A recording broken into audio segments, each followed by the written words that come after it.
Alright guys, welcome back to the GSTL. This is the Season 2 of 2012. We are in Group B, and our first match is TSL versus Fnatic. These days, you know, we haven't seen... basically both of these teams have kind of been dormant. They've kind of been on the back burner a little bit, but they're both showing great play so far today. It's a very exciting match that we have today, and it's really, really interesting to see how this developed. A lot of people would not have expected Moon to take 3 games. He made it happen. We had a couple of people asking us, by the way, why he's called the 5th race. It's basically really simple. In Warcraft 3, we had 4 races, and Moon was one of the dominant Warcraft 3 players. And his playstyle and his micro was just so exceptional that people said, okay, he is playing a different race. He's not playing a race that, not one of the 4 that actually exists. Yeah. He's playing a different one. So he was called the 5th race.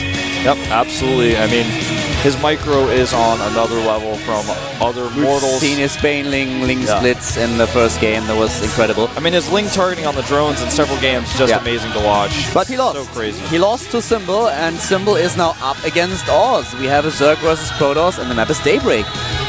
Yep, I love this map, man. It is such a good map, and I cannot wait to see what Oz is going to do. He is so good with his timing attacks, but he's a strong late game player as well. You don't see his late game in this matchup as much. He usually kills you early, but he has that. And we'll find out if Symbol can hold on here. And like I said before, kind of delay Polt's arrival, because Polt, I think, is definitely going to be the final player for TSL. He wants to be able to get as many points as he can before that happens. Refresh my memory. Do you know if this is actually the first offline appearance for Oz in the Fnatic dress? Did he attend MLG? He was at MLG. He was at MLG? Okay. So this will be his second time. Let's find out how well he'll perform in the GSL booth against TSL. I am Wolf. With me is Kaldor. We're jumping into Daybreak.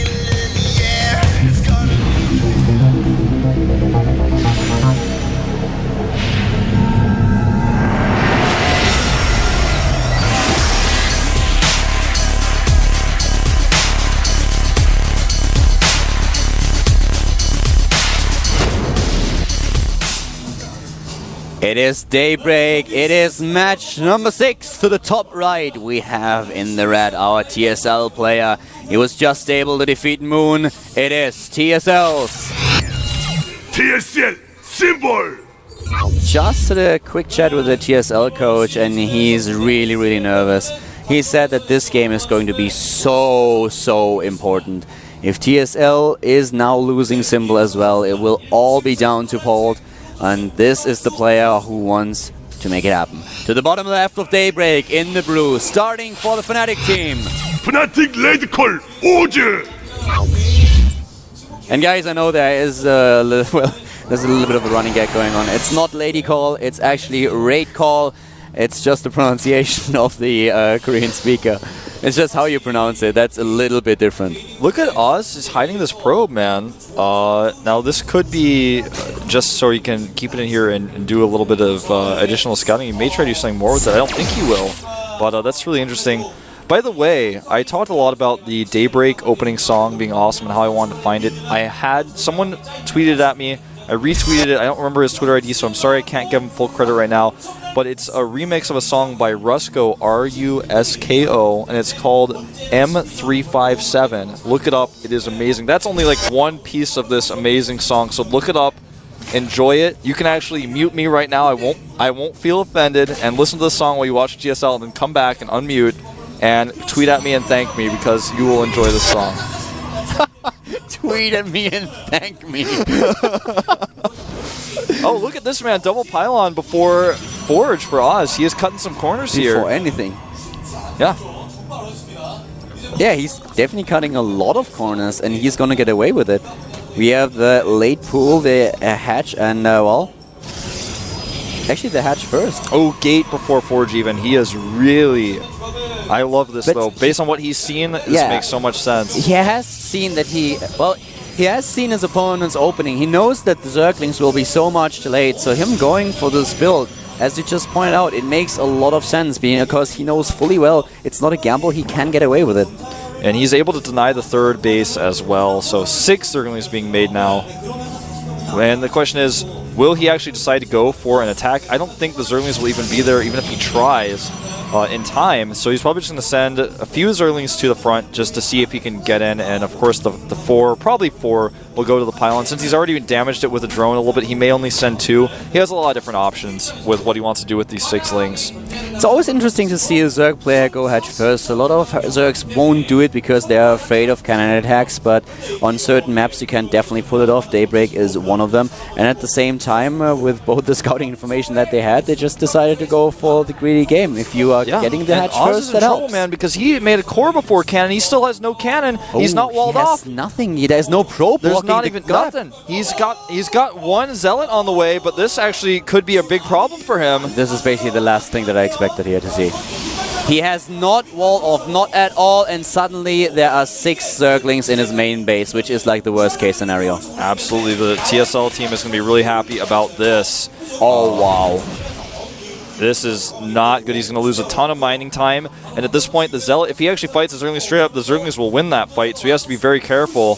He needs that second unit, the Sentry. Nicely done. Traps the Zergling there. Oh, the probe gets into the gas at the last second. He's only been able to kill 1 probe so far. And Oz is not overreacting with his probe pull. He's actually so fine right now. I'm amazed by Oz's unit control. Usually when I see 6 Zerglings in a Protoss player's main base, they panic like crazy and they just try to somehow pull it off. But he doesn't even care. Yeah, he's lost 1 probe, that is it, and that's all he's going to lose. Now he's walled off back at his main base, so he had to make that extra pylon. He walled himself in, so that's frustrating, but he still has his probe out on the map. And his probe actually in the middle of the map will be taken out, so he's not going to be able to make any forward pylons. That's really frustrating. He's not going to have any pressure options early on, especially with what he's done here, getting his fast +1 as well as the warp gate research. Looks like he wanted to. I'm so amazed by how he was able to defend against this. Yeah, me too, man. It's incredible. I've never seen this before. Every single time you see a Zerg player get 4 to 6 slings in a Protoss player's base, what will end happening is a lot of mining time lost, a lot of probes killed, but so far he only killed 1 single probe in the main base, 2 in the game because he was taking down the scout as well, but he only killed 1 probe, and he didn't take a lot of mining time. Yeah. Amazing micro by Oz here. Really, that's awesome. That's brilliant for him. Yeah, I mean, like I said, the only disadvantage he has now is that his opponent has a third base. He can't pressure because he walled himself off completely. He's now forced to kill that pylon at his natural. He's even attacking it on his own right now to take it out. Twilight Council going down for him right now, adding 3 gateways, very normal. And the question is, how will he move forward here? Will he actually take his third base? I think he will, and move out a little bit later on because he hasn't beefed up his sentry count just yet. He will when his warp gate research is finished, when he finishes these 3 gates, but back at home, Symbol is droning up. He's making only drones. His lair is finishing at a normal timing. His evolution chamber is coming up here as well. No Roach Warren just yet. Yeah, no Roach Warren, he doesn't have one, but he's so far looking pretty good. The thing is that we have for Oz a lot of sentries on the map already, and as soon as he reinforces those with additional stalkers, it might be a little bit hard for Symbol to actually pressure him here. The Spire comes up, but Blink is already on its way, so he will be prepared. The only thing he has to do is add a few cannons in his mineral lines, and he will be safe. Yeah, and there's no pressure whatsoever yet from Oz, who's now checking to see if there are any units at the third base. And I mean, at this point, there goes his third Nexus down. The Overlord will spot this, has to run away, but I think the position here is fairly even because it depends on how much he wants to commit to the Muse. If he makes like 1 wave of 8 and doesn't do a lot with them, he's not going to lose the game as a result, but he'll just move into another tech. But Oz, if he has these 3 bases up comfortably and sustains very little damage, he's going to be great here. That perfect timing. He warps in the Zealot just in time. These Lings are trying to decide if they really want to commit, but I just don't think that he's actually, against this many sentries, I don't think it's a good idea. He has to be really careful. Those Lings, they can be trapped within seconds. If there are 3 force fields and he's up against the wall, then suddenly he will lose every single one of them, and therefore also the potential to be aggressive. The cannons are built, I think they're in the mineral lines now. Yeah. The Spire is actually something that he tried to hide a little bit, but as you can see, there are cannons everywhere, and he's adding additional buildings, adding additional gateways. Yeah, he's making Kansas his third base. That's going to help him against Mutalisk as well as early run-bys. And, the unlucky. Observer will not see this. Very unlucky. Might actually die. The Queen just... there it is. He's partially unlucky, but also smart positioning by Symbol. And we have a lot of gateways that are powered by only 1 pylon. And the problem is, if the Mutalisks stream in and kill the pylon, then suddenly 5 gateways will be unpowered. Yeah, and that is something Artosis. no one wants to face. Yeah, Artosis is probably watching this game at home right now, getting a little bit stressed out. Ouch. And this...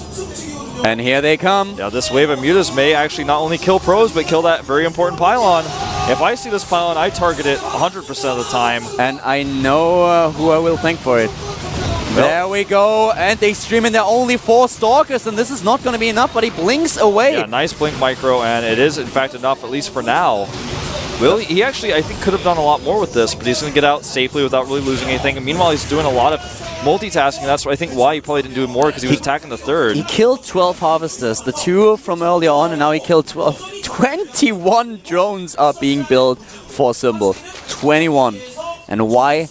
Because he can. He can, man. He has that much larva. He's not sure what his next move is. He doesn't have... And basically, he's got Mutas. He knows his opponent has Blink. He doesn't have any additional tech yet, so he's got to get a bunch of drones up and get money to make that transition move. We have currently 4 bases. The 4th is coming up for Symbol. We have him with all this tech. He's controlling, he's dominating the map. But at the same time, Oz is now in 3 bases. And as a Protoss, you can camp on those 3 bases. You can get the Storm, and he's getting the Templar Archive as we speak. He will go for Storm. He will go for this beefy army and just try to get this Death Army while Symbol is just droning up like a madman. He's about to have 106 drones. And this is... He has 105 drones. He made a second Spire. Right now, it's definitely too much. But the thing is, as long as he makes sure that he has all the lava, so that he can start building Spinecrawler and then maximize an army supply again, it's fine. Yeah. For now, there is no aggression from Oz to be expected, because Oz will sit tight for now. Already 8 Spinecrawlers on the way. 9, 10. 10, it's going to be 10 for now. Hive is on the way. Second Spire allows him to get +2, as well as get that Greater Spire going pretty soon. Roughly 100 drones, 11 Spinecrawlers being built, 12, 13. He's getting 15. A ton of them. 15 Spinecrawlers. And they are split around the bases as well, so it's going to be hard for Oz to try to use Warp Prism Harass. 16 Spines now. Pathogen Glands, +2 melee, +2 air, all finishing up. Good control by Oz here, denying the Changelings. The Mutalisk force is relatively small, but it's still a threat. And the Korean caster joking because he's got the he's got the Overlord in the control group like Brood War. But Spire, second Spire finishing up. He's going to start Greater Spire. 18 Spinecrawlers now. Wow. And look at these upgrades. +3 attack for ground, armor upgrade, +2 for Greater Spire. Pathogen Glands nearly done. On the other hand, the Warp Prism for Oz, and he has to be careful because of all these Mutalisks. We've seen it already. 5 bases for Symbol, spreading that creep, spreading it. 48 lava available for Symbol at this point. And he's not missing any injects. He's continuing to get those. You can see the Greater Spire morphing while the second Spire toils away with that upgrade. Now Storm is ready, but he's not quite able to hit the Storm he wanted to. Even so, he does force the Mutas away. And he does a lot of damage. He doesn't kill too many of them. He killed like 1 or 2. But if you look at them, they are all down in the red and yellow. And at this point, you know, Symbol is going to be okay to lose them. He's actually got a ton of spines for defense. He's already moving towards a better composition. He still has 90 drones. Even though he built roughly 20 Spinecrawlers in total, he has 90 drones. As soon as the game is getting into a phase where it really starts to be army against army, he needs to sack additional drones, and that's exactly what he does right now. He builds more Spinecrawlers, and he tries to get those Broodlords, but he has a huge army for Oz. He's going to try to buy a lot of time with these Infestors. Oz cannot attack this location. There's too many Spines, there's too many Infestors up there, and the Mutas are actually going to fight these weakened units. This is actually crazy that he's going to commit here, but he actually takes out a ton of units, but even so, the trade was decent for Oz, and he has a lot of production. Oz needs to do damage with no 4th Nexus in sight. He absolutely has to make something work here. It's just going to be so hard with this many Spines. Ton of Stalkers with 33 right now. But yeah, the Spinecrawler count for his opponent, for Symbol, is getting so out of control. And the Warp Prism dies as well, and this doesn't... well, this shuts this attack basically down. He can't reinforce with units, so he has to retreat for now. He needs a 4th base if he's not going to do more with this, because the Broodlords are morphing. He needs to start going towards that Mothership tech. He has no answer for the Broodlords, nor does he have a 4th base to kind of sit back and hold on to. He's starting +1 armor now, but +3/3 are done for the Zerglings already, where it's about to finish. He's got the Adrenal Glands on the way. Carapace now coming out for Flyers. This is a very, very stable and solid play by Symbol. Oz trying to do damage, but he's always running into a Spinecrawler wall, and he does not want to engage, and I don't blame him. Who would? Yeah, I mean, nobody would. Not against this. We have more upgrades now coming up for the TSL players, going for +3 attack for his air units, armor upgrade, 33 Banelings against the ground that we have. And for Oz, he might try to force an engagement, but with the positioning that his opponent has, this is going to be difficult. Here come the feedbacks, and he's trying to snipe those Oz Broodlords with the blink forward, but those Broodlords do a lot of damage. Oh, and here come the Banelings! Beautiful! Oh, well man, I don't know if you saw that GIF about the average Protoss player, but I'll talk about that later, man. This reminds me of that, but oh my god. And did you see the second force of Stalkers on the high ground trying to make sure that the Broodlords could not escape, even when they moved away from the first? But even though he's done this, Symbol's like, yeah, that's fine.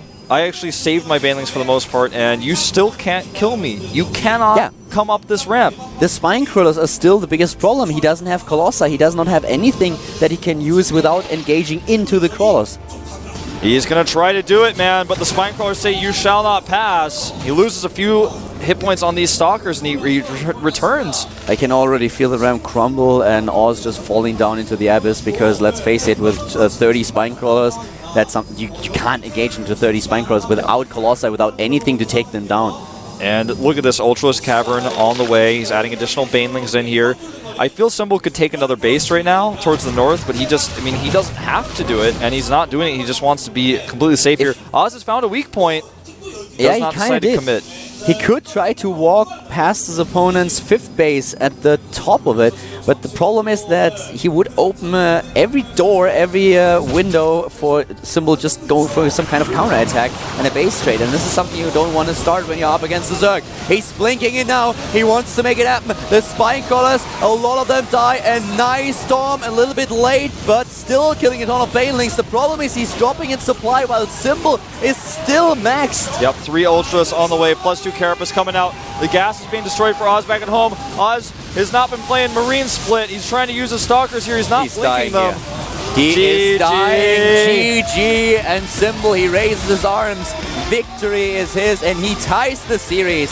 He ties it 3-3, and the Fnatic bench, well, they're not too happy, but TSL is celebrating. Yep, Fnatic was looking like they had this battle won, but now Symbol bringing things back, doing a great job here. Now, what is the next move for Fnatic? Will we see Alive come out? Will we see Rain even come out? I mean, Oz is gone. He was one of their star players, one of the top Code S players. Alive, I feel, may be the choice that we're going to see. It's hard to beat Symbol, though, in TVZ. He's shown some of the best. But who else? I know, right? That's the question. If not Alive, who's going to take it? They're not going to pull out Yo. He's not going to come out. Yeah. He's a Zerg. He's playing against ZB. He's not going to play ZB against Symbol. I'm like actually stumbling over my thoughts here, but no, he won't be able to do that. That's just going to be impossible. I think we're going to see Alive. Basically, I'm certain we're going to see Alive on Antigua. It has to be Antigua. I mean, we said this the entire night, but basically on Antigua you have a decent advantage against your opponent, and it's not Antigua. It's Muspelheim. It's Muspelheim. Well, okay. I'm kind of curious now. Now I feel like there may be something afoot here. Let's find out what it is. Alive is sitting at the bottom right. It's got to be it. Oh, it's Bio actually. He's actually picked here. They're gonna go with him. They're gonna play ZVZ against Symbol. That is the last thing I expected. Yeah, I mean, I even said that. Like, I'm like, all right, well, that's definitely not going to be what it is, but anything else is possible. I would have put Todd out before this guy, but obviously there's some reason. Todd against Zerg? You obviously have not seen Todd's PVZ. That's what I'm saying, man. I mean, I just don't know why they must not only feel comfortable with this guy's ZVZ, but also his ZVT against Polt. That's got to be why they're choosing him. It is. I don't have the English vocabulary to describe how much Todd hates the matchup right now. It's awesome to troll him, by the way. Yeah. Well, I'm not even saying it as if like that was the better choice. I'm just saying it as kind of like a slight comment at him. and to make a little bit of a joke, but Yeah. I did not expect this. When I saw this map, I was like, well, maybe. But now, not only are they're putting themselves in a position where Bjol has to ZVZ, but if he wins, they will have Pult against them on Antigua against him. So think about that. With all these Zergs that we have in the lineup for both teams, I expected Antigua to come out a lot faster. Right now, it's one of the last two maps that we have. It's Metropolis and Antigua.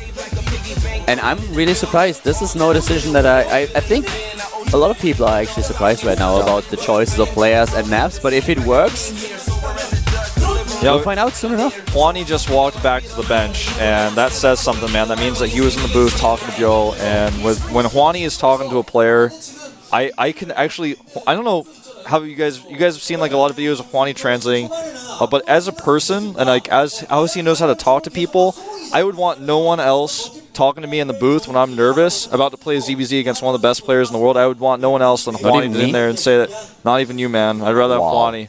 And they're telling me, oh my listen, God, man, you got this. We are done. If you were there, though, I'd also feel good. But Hwani is just such a good player, or a good coach to talk to players, get their nerves gone, calm them down. He's so good at that. He's got a ton of experience with tons of different games, not just StarCraft, but other first-person shooters as well. And I think, I mean, something is afoot here. I don't know what the plan is going to be. Maybe, I mean, I haven't seen that much of this guy. They really want to have a life against Pole. They are kind of... I feel like life is just... His job today is take down Pole. That's all that he... That might be all that he prepared for. So this is why we don't see Eternal play against the Zerg on Antigua, which would be like... Which is what we normally see. Yeah. In every other game, in every other team match, we would have seen a Zerg player up against the Terran on Antigua already. But today, everything is just out of the ordinary. We have, well, Whirlwind coming up next. Sorry, Muspelheim. And it's going to be Bjol against Symbol. Yeah. Another ZVZ. I think that Symbol definitely the favorite to take this ZVZ, but again, like if they're choosing this guy, he must have been practicing ZVZ a lot. He may have a cheese prepared. There's a lot of different things that could go on here. I mean, there's only 2 players left for both of these teams. If I was in the Fnatic team and I had to prepare my players, and I know that TSL has a lot of Zergs, I would probably pick one of the maps that are just newly added to the map pool because they are the most unlikely to be picked by someone, and prepare one player in order to snipe a Zerg. That's probably exactly what is So you have so many Zergs in the roster, so you can make sure that you play one of these maps, prepare to snipe a Zerg player, whoever it's going to be, and that might be exactly what Bjol's job was. Yeah, you're right.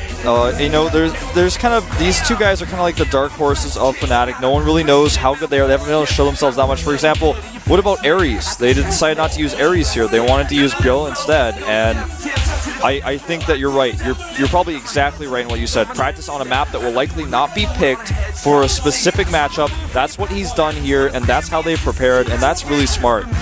See if Symbol can take him out. This is going to be pretty intense. Whoever wins this match will take a lead and force the final player. It's tied up, guys. It's 3-3, and this is really, really crazy. This is insane. It is time to begin. Who will take this ZVZ? We've seen so many ZVZs so far today. Only Symbol was able to beat Moon, but can the other Fnatic player, Bjol, a teammate of Moon, take him out here at the GSTL? Let's find out.